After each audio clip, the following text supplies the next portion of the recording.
सोनम रघुवंशी से 2 कदम आगे निकली नई नवेली दुल्हन राधिका लोखंडे। जी हां, आपने सही नाम सुना है, राधिका लोखंडे, जिसने सोते हुए अपने पति को कुल्हाड़ी से मार मारकर उसकी हत्या कर दी। न जाने हमारे समाज को यह क्या हो गया है कि आजकल की पत्नियां बात करने से अच्छा पति को मार डालना ठीक समझती हैं, बिना इसका अंजाम सोचे कि वो क्या कर रही हैं और इसके क्या क्या परिणाम हो सकते हैं।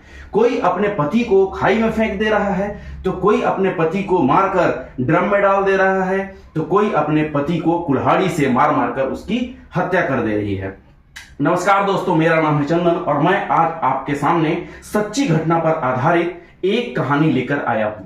दोस्तों, आप सभी जिस भी न्यूज चैनल को देख रहे होंगे उसमें आपको राजा रघुवंशी मर्डर केस से संबंधित जानकारियां देखने को मिल रही होंगी, जिसमें मुख्य आरोपी उसकी पत्नी सोनम रघुवंशी को ही दिखाया जा रहा होगा। यहां एक पत्नी की गुत्थी सुलझती नहीं है कि दूसरी पत्नी ने कांड कर दिया। दरअसल दोस्तों, आज से ठीक 20 दिन पहले 23 मई 2025 को राधिका लोखंडे नाम की लड़की की शादी अनिल लोखंडे नाम के लड़के से होती है। लड़की अपने ससुराल पहुंचती है और जैसे तैसे करके 17 दिन बिताती है और 18वें दिन यानी कि 10-11 जून की रात में ही अपने पति की कुल्हाड़ी मारकर हत्या कर देती है। हत्या करने के बाद अपने चचेरे भाई को फोन करके बताती है कि मैंने अपने पति की हत्या कर दी है। तब उसके भाई के द्वारा सांगली पुलिस को सूचना दी जाती है और उसी रात को पुलिस राधिका लोखंडे को गिरफ्तार कर लेती है। चूंकि राधिका लोखंडे अपने पति की हत्या करने के बाद वहीं बैठी रहती है,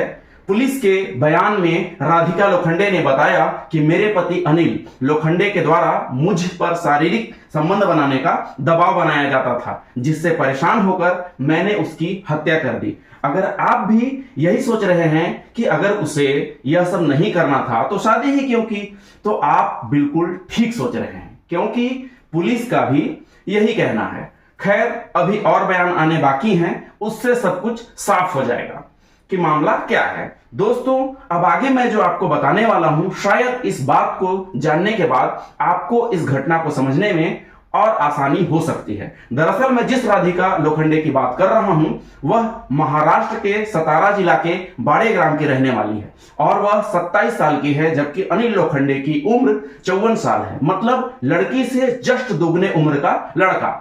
दरअसल अनिल लोखंडे की शादी बहुत पहले ही हो चुकी थी, परंतु उसकी पत्नी की मृत्यु बीमारी के कारण पहले ही हो गई थी। उस पत्नी से अनिल लोखंडे को 2 लड़की हुए थे, जिनकी शादी भी अनिल लोखंडे ने कर दी थी।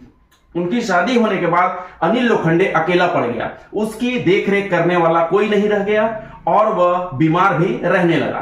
तभी आसपास के लोगों ने और रिश्तेदारों ने उससे कहा कि तुम शादी क्यों नहीं कर लेते, अगर शादी कर लोगे तो देखरेख करने वाली भी मिल जाएगी और तुम्हारा सहारा भी हो जाएगा। इधर राधिका लोखंडे की शादी नहीं हो रही थी और जिस गांव से वह आती है वहां 27 साल की लड़की उम्र होना मतलब कि बहुत ज्यादा उम्र हो जाना, जिसके लिए लड़का नहीं मिलना। परिणाम स्वरूप अनिल लोखंडे से राधिका लोखंडे की शादी हो जाती है। शादी के दबाव में होती है, माँ बाप की मर्जी से होती है या फिर लड़की की मर्जी से होती है, यह अभी तक बात साफ नहीं हो पाई है। लेकिन शादी के बाद जब वह अपने ससुराल जाती है तब वहां उसके पति अनिल लोखंडे से उस लड़की का लगातार विवाद होता रहता है।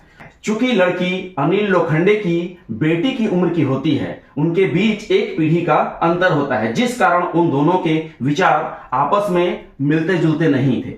जाहिर सी बात है, विवाद तो होना ही है, परंतु कैसा विवाद जिसमें जान ही लेना आवश्यक हो जाए। राधिका लोखंडे ने बताया कि उसका पति शारीरिक संबंध बनाने के लिए उसके साथ विवाद करता था और दबाव भी बनाता था, जिससे परेशान होकर मैंने एक कुल्हाड़ी का जुगाड़ किया और जब देखा कि वह गहरी नींद में है तो मैंने उसकी कुल्हाड़ी से मारकर हत्या कर दी। दोस्तों, कितना आसान है ना किसी को मार देना। मुझे लगता है इन दोनों को मिलकर आपस में कोई दूसरा रास्ता निकालना चाहिए था। दोस्तों, आपको क्या लगता है, आपकी राय में इन्हें क्या करना चाहिए था?